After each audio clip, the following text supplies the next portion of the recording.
On a toujours dit qu'encoder avec son processeur c'était de meilleure qualité. Non ? Vaut-il mieux encoder avec son processeur ou sa carte graphique? J'ai testé 11 configurations différentes et les résultats sont pas du tout ceux que j'avais imaginé. Checkez ça. Bienvenue dans OBS. Ici, pour les tests de performance, on va changer simplement deux paramètres. D'abord, l'encodeur et son preset de qualité. On a deux challengers. Le premier, la RTX 2060 et son NVENC. Le deuxième, mon Ryzen 7 3700X, ses 8 cœurs et son X264. J'ai testé tout d'abord NVENC avec le preset qualité maximale et performance. Et ensuite le X264 avec Very Fast, Fast et Medium. Tout ça à 6 Mbps pour simuler un stream sur Twitch.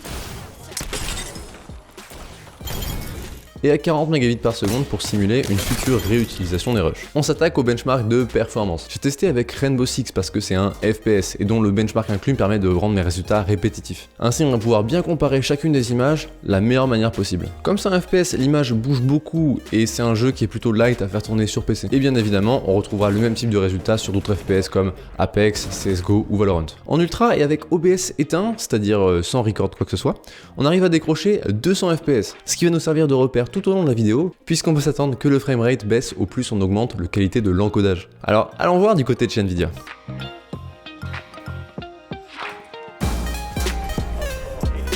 En utilisant NVENC, tous les paramètres de qualité, que ce soit à 6 Mbps ou à 40 Mbps, on obtient les mêmes résultats dans la marge d'erreur. Et en gros, on perd 10% d'FPS. Maintenant, on n'a qu'à comparer les vidéos qui ont été rendues. À 40 Mbps, il n'y a pas photo.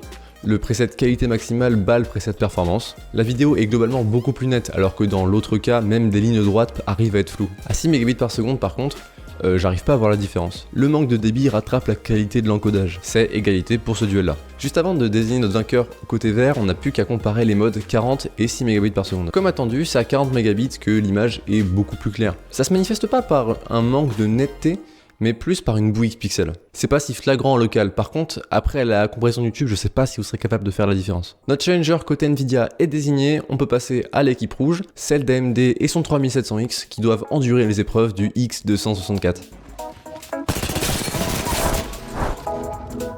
Niveau FPS, on n'est pas sur la même donne qu'avec le NVENC. La meilleure performance du X264 est en Very Fast avec 178 FPS, soit une perte d'environ 11%. Et malheureusement, au plus on augmente la qualité, au plus on dégringole. En fast, on obtient 171 FPS à 6 Mbps, et très étrangement, à 40 Mbps, c'est la chute absolue à 157 FPS, ce qui est une valeur ultra bizarre compte tenu de ce qu'on verra après, et pourtant je l'ai revérifié et c'est bien la correcte. Avec le preset Medium, on arrive à tirer 163 FPS au maximum et 157 FPS à 6 Mbps, soit une perte de 23 et 27%. Quoique, vous voyez, à 6 Mbps, on a le minimum 1% qui a une image par seconde.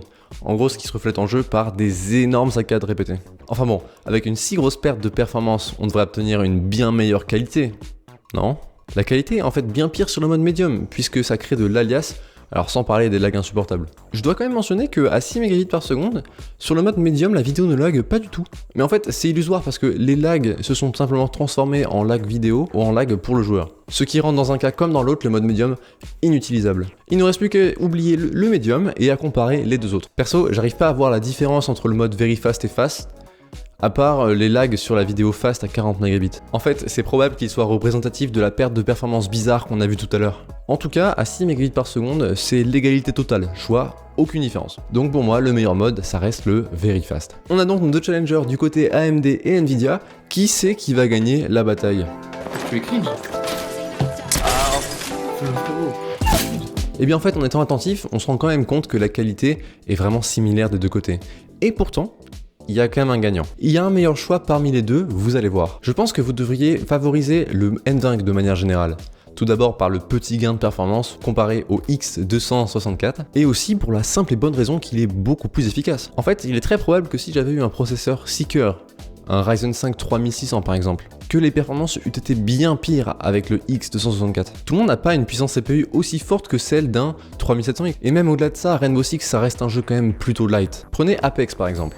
Au-delà du fait que ce jeu en demande déjà beaucoup plus à la carte graphique, il en demande aussi beaucoup plus au CPU. Sûrement parce que c'est un Battle Royale et qu'il est plus complexe de gérer 60 joueurs que d'en gérer 10. En fait, le seul cas où je recommanderais d'utiliser l'encodage CPU, ce serait dans un jeu extrêmement exigeant graphiquement. Prenez un Cyberpunk ou un Control, les deux avec Ray Tracing par par exemple. Ces jeux en demandent beaucoup plus au GPU qu'un Apex, et surtout un Rainbow Six ou un Valorant. Et même dans ce cas-là, encoder avec Nvenc, c'est pas si mal en fait. Je parle d'expérience avec ma vidéo sur Control, allez la voir si vous l'avez pas déjà vue. Et voilà, le gagnant de cette compétition d'encodage est Nvidia avec son Nvenc. J'espère que la compression de YouTube a pas détruit le concept de cette vidéo. En attendant, vous pouvez checker ma dernière vidéo juste ici, et on se revoit dans la prochaine. Ciao.